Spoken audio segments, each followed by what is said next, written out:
Hi, I'm Tricia Kerr, and I am so glad that you are with us today at the ARKTESOL conference. Thank you for giving some of your time and your energy this summer to gathering together virtually and sometimes simultaneously or synchronously together, and just spending some time as well watching these presentations on your own time. We greatly appreciate your professionalism. So we're going to give you a few updates for the 2021-2022 school year coming up. If you want a copy of the handout, it will also be available at the bit.ly that is on the screen. bit.ly/3DDK, capital K, capital R, A. There it is a bit larger. And I'm going to start out by celebrating. We have done a tremendous thing this last school year.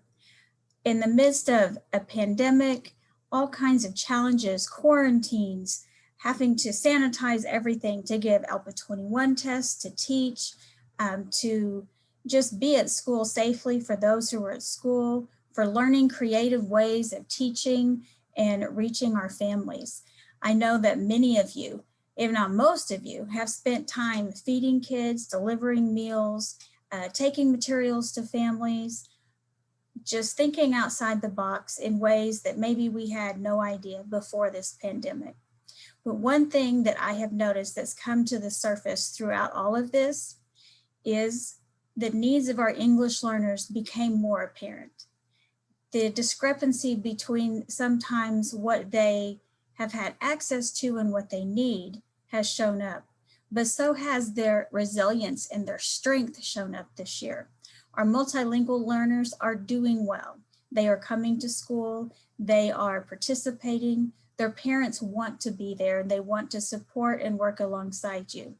But it's on us to harness that power and to encourage this beyond the pandemic.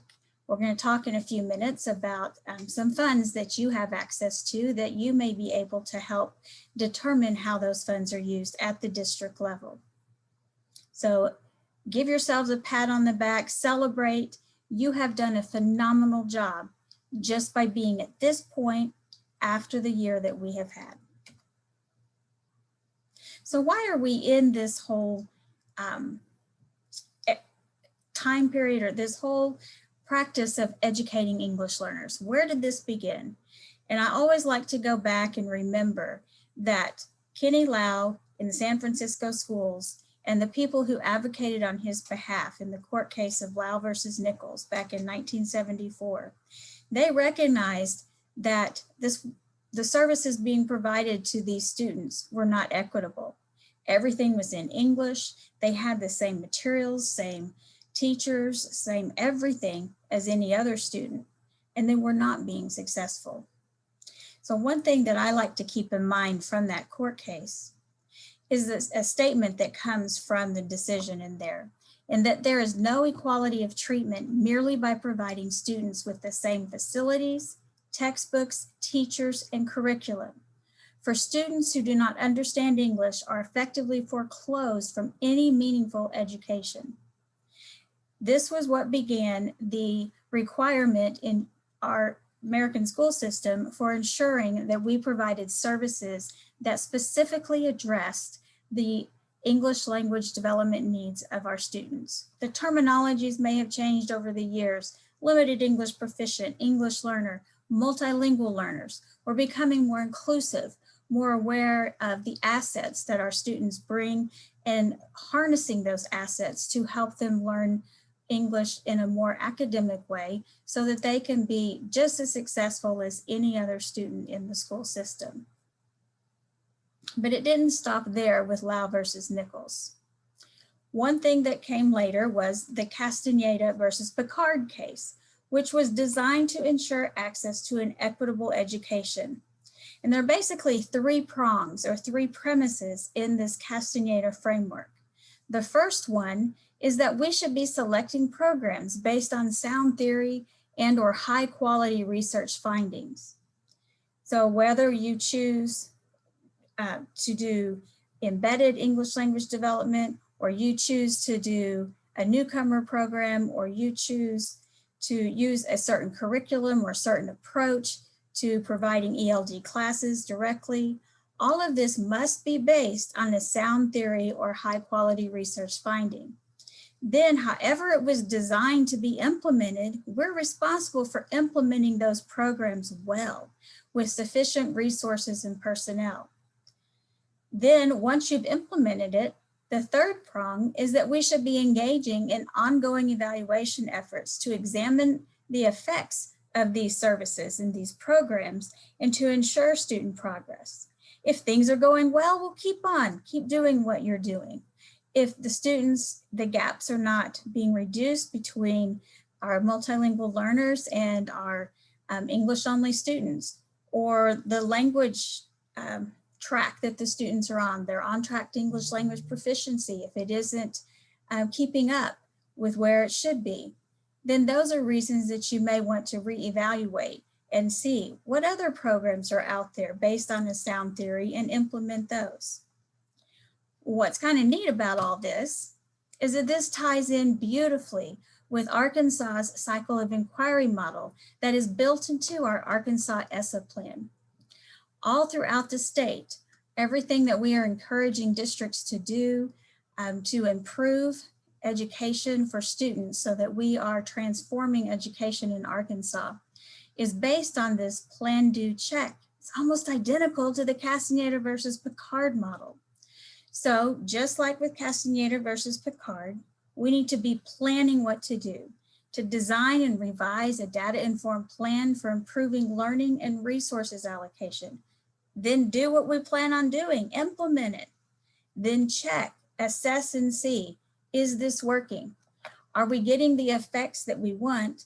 And if not, well, let's adjust and move forward. Well, some things that have been coming out of the Council of Chief State School Officers, which is a great resource for us as state education agency staff, are some supports around this Castaneda versus Picard, and thinking about how can we help you implement this better. And so one thing that we have recently been looking at is looking at how districts are dealing with English learners on two continuums. One is the one that goes up and down, is from a technical approach, doing the right things, being real technical about it, to a transformative approach. And then the other is the horizontal axis is from a perfunctory understanding, the basic law stuff, the basic understandings, up to a really deep understanding. And we know that districts are at different points on both of these axes. There are some that they're just now learning about what they need to be doing with English learners. They're just now learning about the different stages of acquisition, and that they have to have a home language survey, and that they need to be designing a service for them. And then there are others who are at a deeper understanding of that, but and even with those who are at a deeper understanding, some of them are still being pretty technical in implementing it, but some are moving the work forward in real transformative ways for students.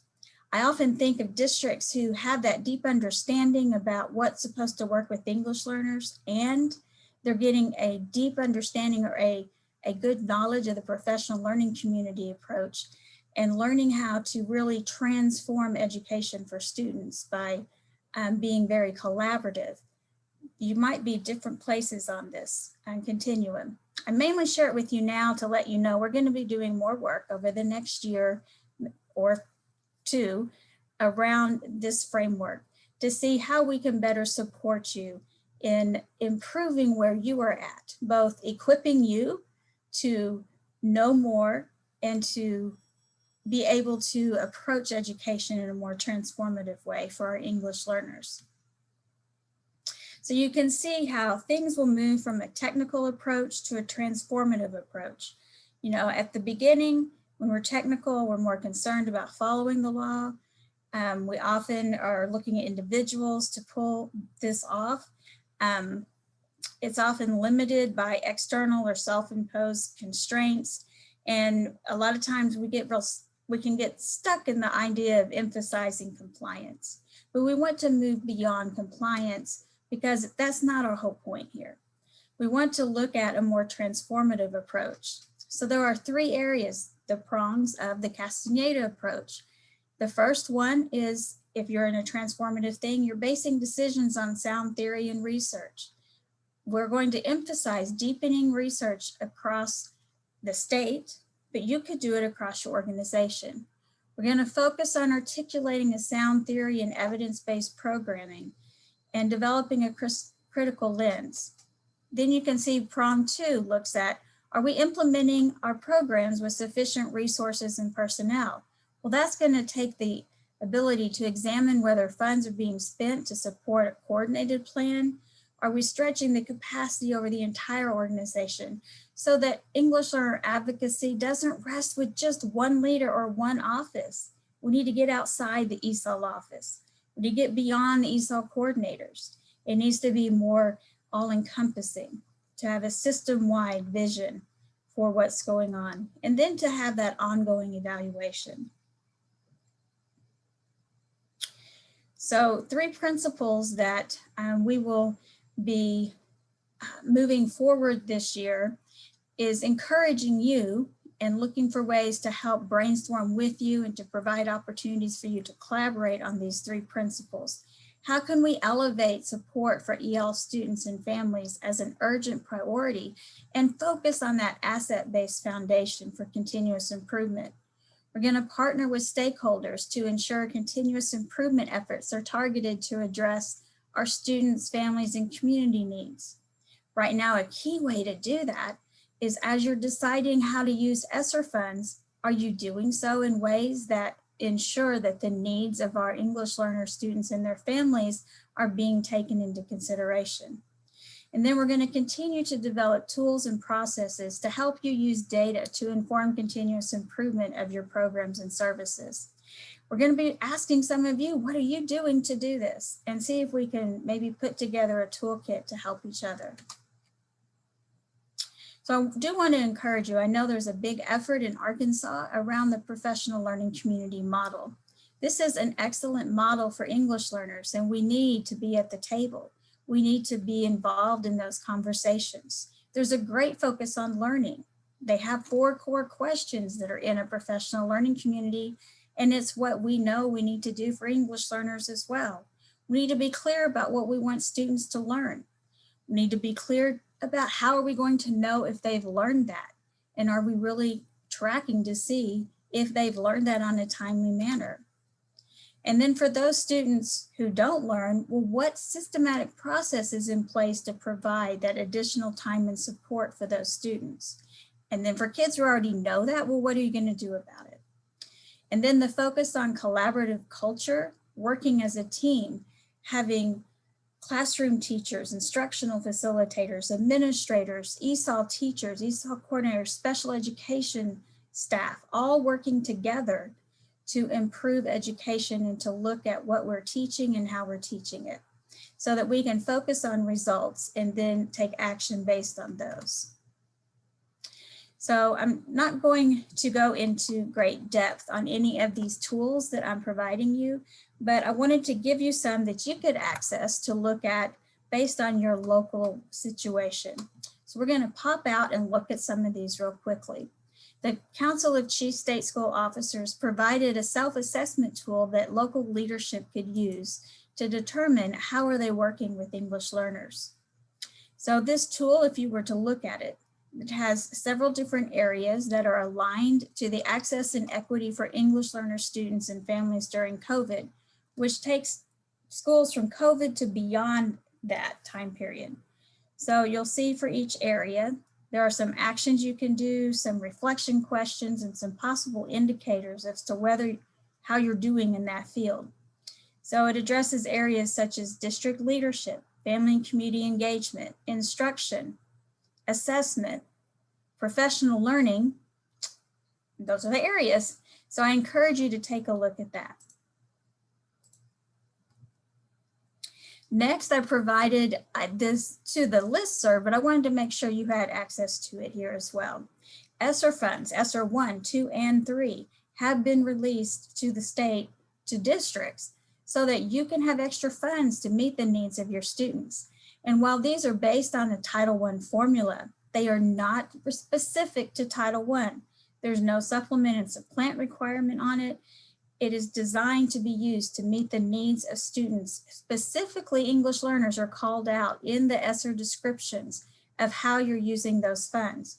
That is a population that the federal government expects us to look at and see, well, what needs do they now have, our multilingual learners, because of the pandemic and the situation we have found ourselves in the last year and a half. So if you were to click out to here, you would see a document that outlines different ways that you could use ESSER 1, 2, and 3 funds to support English learner education. Give some history or some background, some context, because maybe you've heard about it, but you're not real sure what it means. You can read this and find out how it's supposed to be used. English learners are called out in the description of what's expected to be done for these funds. So one thing you can go and look are some allowable uses for these activities. I would encourage you, they've given some suggestions here of things you could do to improve education for your English learners.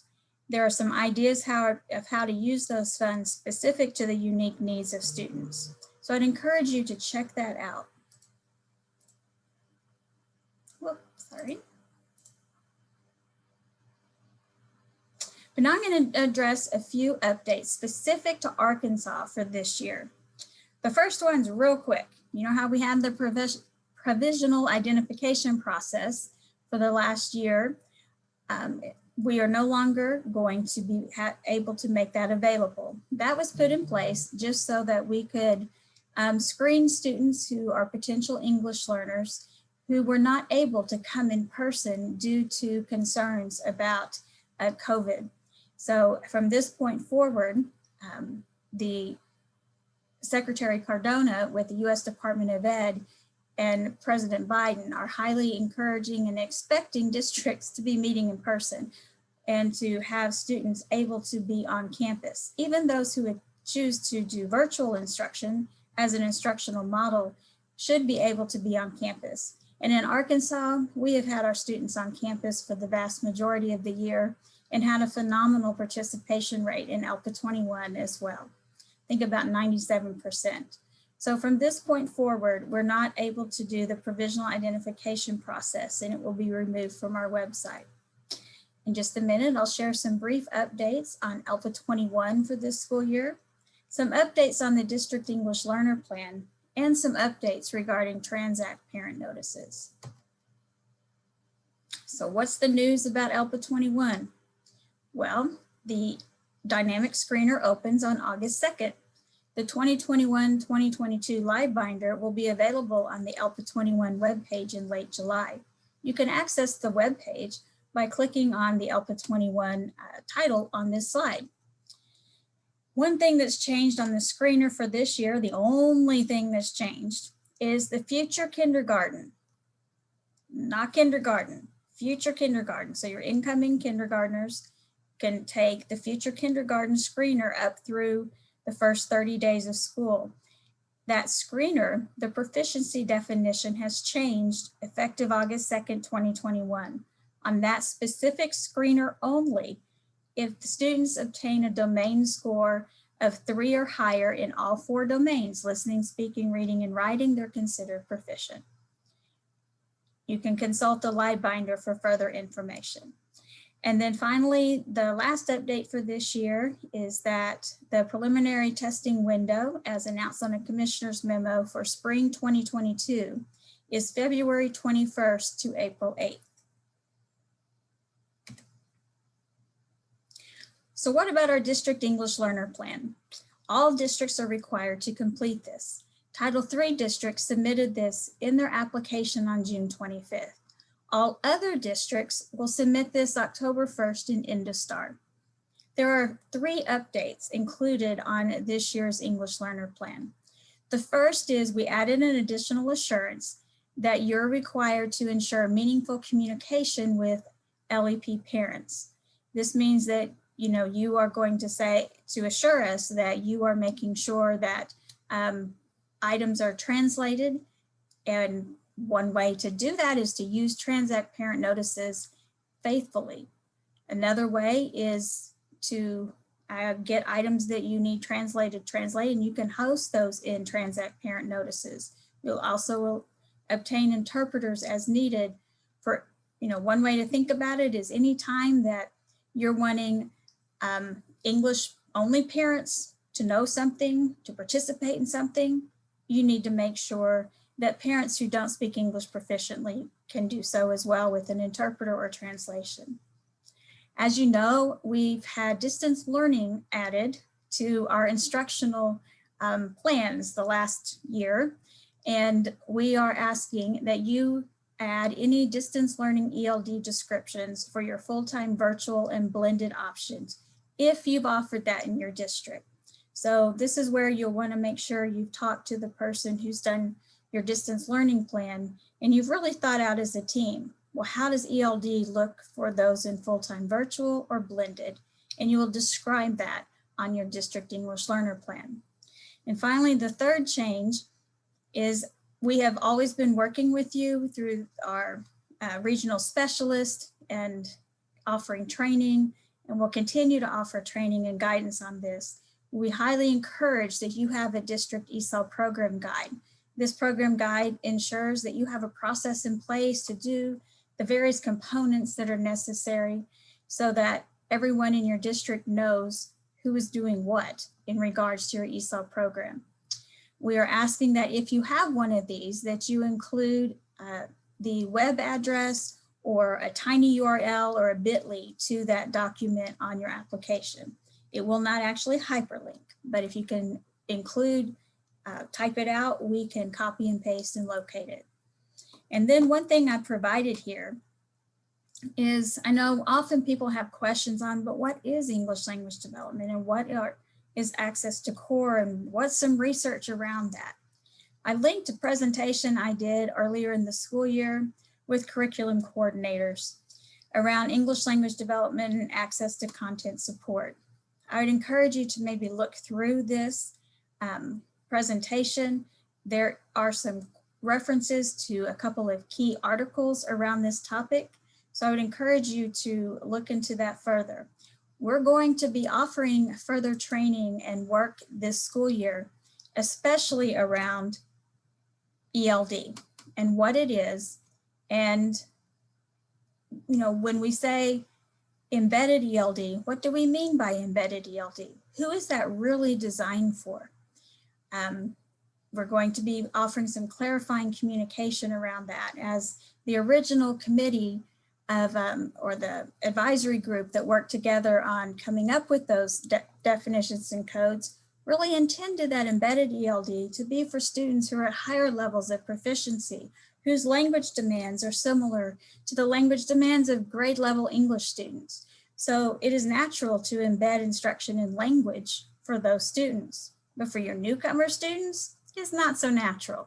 So we're going to be doing some training on that to help make it more effective and more clear, because we've realized by reviewing the district English learner plans to date, the last 2 years, that that's an area of need and an area that we are aware that people are not understanding and need further assistance on. So one of our focuses this coming year is on that topic. And then we have Transact parent notices. We now have full SIS eSchool integration available. We are looking for early adopters. I have reached out to a couple, but if you would like to be an early adopter, which means you have access to this eSchool integration in July, early July even, reach out to me, email me or call me. My contact information's later. This integration includes importing student, parent, and teacher data so that you can just email all these notices that go out at the beginning of school year. You can email it to all of your parents, your English only parents, your parents who speak up to 10 different languages in this system. But we need a few districts to do early adopters so we can work through the rollout of that. And one thing we are also able to do is to do our parent notification letter, the Arkansas version of it, that includes some basic student assessment data and the sample LPAC form that we've provided for you with assessment data. We are able to upload that assessment data, and you can then route that to educators in your system for the LPAC and route the parent notification form home as well. All other districts are going to be added through early fall 2021. I have linked a parent notices flyer here that you can click on and see much more information about what is available in the updated parent notices interface. If you want to go click and see what kinds of notifications are available, you can click on this ESSA parent notifications and the Gen Ed parent notifications tab. Full training will be coming soon. I'd encourage you also, if you have the opportunity, we have two more sessions of all of our ESOL summer series. You can click this link for further information about those. And finally, I encourage you, if you have not already, please sign up for our Listserv. This is where we send out regular communication about opportunities, professional development, and technical assistance. It's important you confirm the email to finalize enrollment. As always, our team is here to serve you and to support you. We are seeking to work together to do that more effectively and professionally, and I just hope that you would reach out to the EL specialist that is in your area, or to me. Alan Lytle is also there to serve you with all things related to state assessment, especially ELPA 21, and he and I together help with Title III. We are in the process of hiring a new ESOL administrative assistant, and I hope to be able to announce that person shortly. Brooke has gone on to a teaching position, and we wish her the best. Here is our contact information, and remember, we are always here to serve you. And finally, take some time to rejuvenate this summer. Take some time to take care of you. Because if we fill our own cup and we get rested and rejuvenated, when it comes time to come back to school for the year, we'll be more able to pour into our students, into the families that we serve. And I just want to thank you again.